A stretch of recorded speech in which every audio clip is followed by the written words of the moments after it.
Hello YouTube, how is everybody? Hope all's going well for you. This is a tip number 2 on a delayed video. Should have had it out yesterday, but I thought I'll do it after dinner, and then hubby and I got watching a few things on YouTube or on Netflix, and yeah, first after midnight. And I already recorded this video just a little bit ago, and when I showed you one of the projects, my lighting went all funky and I couldn't get it back to going like this, so I scratched it. So what are we here for? We are here for my finish objects for Friday. I will start with all 3 projects I made is for Aaron over at Creator Spotlight. Figured, yeah, let's get my entries all made quickly and ready to go kind of thing. And these didn't take me too long to make. Like 2 of them were made within a day and a bit, and then the other one was the other day and a bit, so it wasn't bad. I will try and share Erin's channel down below and our creator spotlight for this month if you want to check her out. She's very heavily on the Tunisian and showing you different styles of Tunisian. So if you're interested in learning that, I would definitely say go for it.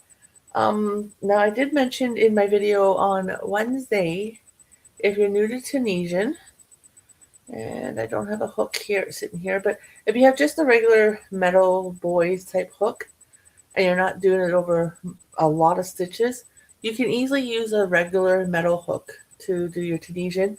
I like put a rubber band on the end just so the stitches don't slide off. If you're going to be making a bigger project, then you may want to invest in actual Tunisian crochet hooks.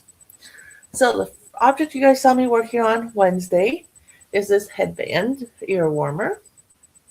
I think it turned out quite cute. So there's the front. And there's the back. And then this is what the inside looks like. So you can see it's totally different type of texture. I would say this would fit a 10 to 12-year-old, maybe a 14-year-old. So definitely would not fit my head because I've said in past videos I've got a big head, and this color definitely not me. So I made that, and like I said, you guys saw it in progress on Wednesday in my whip video. But here it is all finished. So that's going to go in my donation bin to be donated. Now I used the Loops and Thread Soft Classic to make this. And that yarn is a quite plump yarn. And I think I used a 5mm hook. Definitely with Tunisian, you kind of want to go up a size or 2 in hook. But with the yarn I used and the 5, it made it so it was nice and dense. Like as you can see, like it's dense. It's not holey by no means. It holds its shape very well. Very, very thick and plump. I don't think the camera's going to pick that up, but it is very thick, very squishy. So it definitely will keep someone nice and warm. Prior to making that project, though, I decided to whip up another Tunisian washcloth for the bathroom. Now, why I say that is the main part of the washcloth, the cotton I used, was cotton I got last year for a Christmas gift from the hubby from Mary Maxim. It was a kit to make tops with, and I made one of the tops, and I made a cardigan out of it, and I had a small amount left over. Now, the yarn has got specks of yellow in it, which you will not be able to see it all on the camera, orange, and then a charcoal gray. The orange and the gray, I know you can see, but the yellow, no, it's even hard to find it via me looking at it myself. And then I used just the chocolate brown cotton. Now, the chocolate brown is like a kitchen cotton. It's a little more on the sturdier, stiff side. But here's a washcloth I made.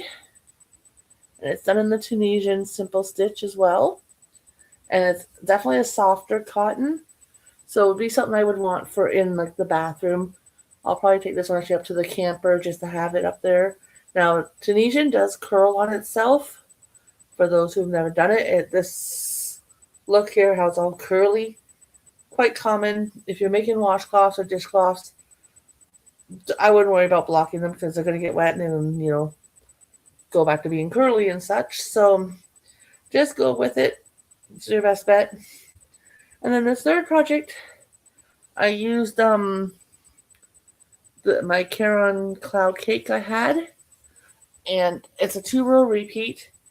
And all that I had left from that cake was this small ball, not enough to do 2 more rows.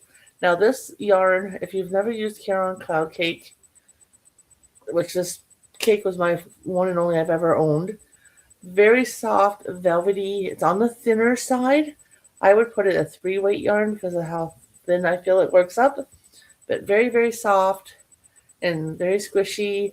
I've made a cowl for under my one sweater for the camper and a hat that's at my camper set kind of thing.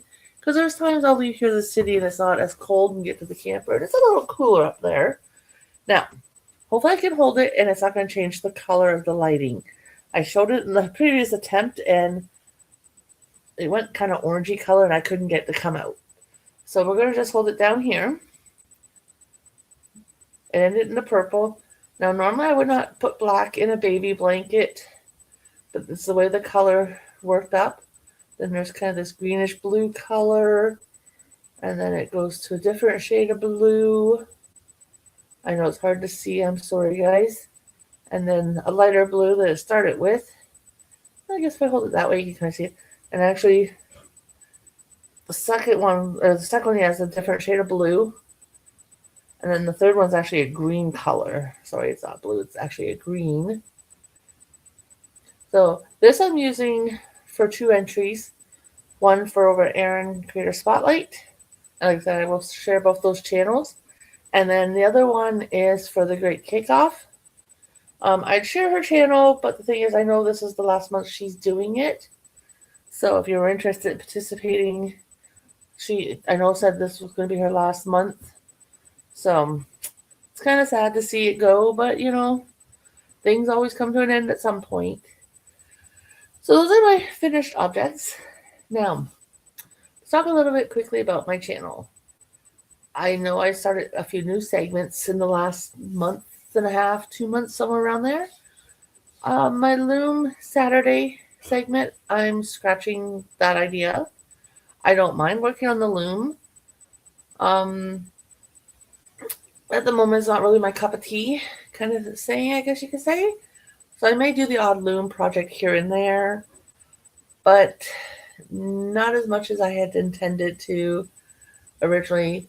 I'm thinking come the new year, and the reason it's going to be the new year is my husband's going to be getting me a whole set of circular interchangeable knitting needles from Amazon that I'm actually going to go and order, but he's going to pay for. So those won't come in until about Christmas. Well, if I don't get the Amazon gift card or whatever from him until Christmas, I won't get those till the new year. So come the new year, once those come in, I want to switch my Saturday segment to sock Saturdays. I've made a few pairs in the past that you guys have seen. I love making socks. Like, they've only been vanilla socks, but I try to get a little more comfortable doing the heel, which the technique I follow I actually kind of like.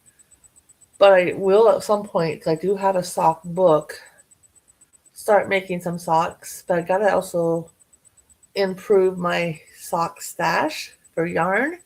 Like, I did get some sock yarn last year for Christmas. I haven't used it yet. I've had it for almost a year, actually, and I haven't used it. And the pink that I used to make my last pair of socks, I have enough probably to make another pair. But I like to do my socks 2 at a time, toe up, just because I do have a larger foot. I do wear a size 10 shoe. And if I go cuff down and then I'm in the middle of working on the foot part, I'm always afraid I'm going to run out. And this way, if I do toe up, and then I know I'm getting near the end of the yarn I have to do the leg part, then there'll be either a shorty or longer sock, you know, whatever my yarn allows me to make. So I prefer toe up socks. And right now, I kind of like just the standard vanilla socks. But starting in the new year, I do hope to maybe start doing socks again, because like I said, I do enjoy them. My Sunday project, which is my Head to Toe Winter Knits project that you guys so kindly vote for in my post page, and I appreciate that. So if you guys want to go check that out, please go do so. Put a vote in. It takes a few seconds. It's more or less my entertainment to see what you guys picked for me to make next out of the book.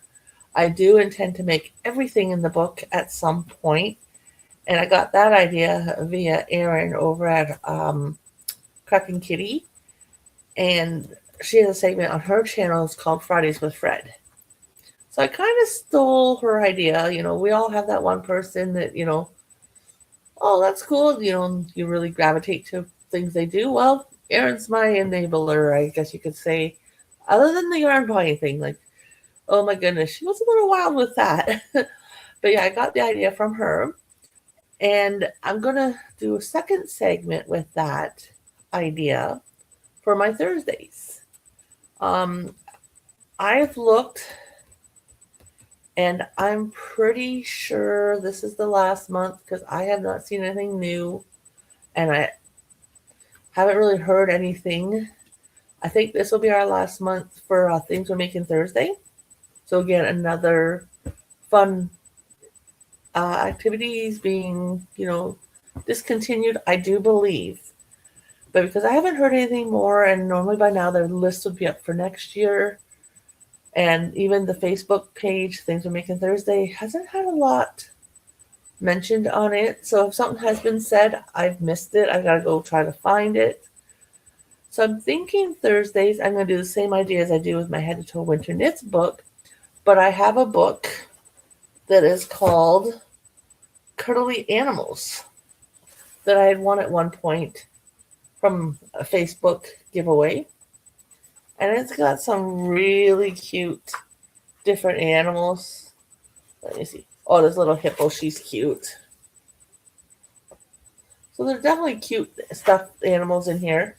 Does it say how many there is? There's 28 of them. So I thought, you know what, let's do that. All the animals look pretty simple, to be honest with you. They're not super, super complicated or anything like that. Some of the animals I've made similar versions of. The elephant really has my attention. So we'll have to wait and see. I've made a panda bear before. I've made a giraffe before, but not the ones in this book. So yeah, I'm going to have fun with this, I think. And we'll have to wait and see what you guys all pick. And I can definitely tell you my critters will be different colors. And rabbit's another one. I've made a rabbit before.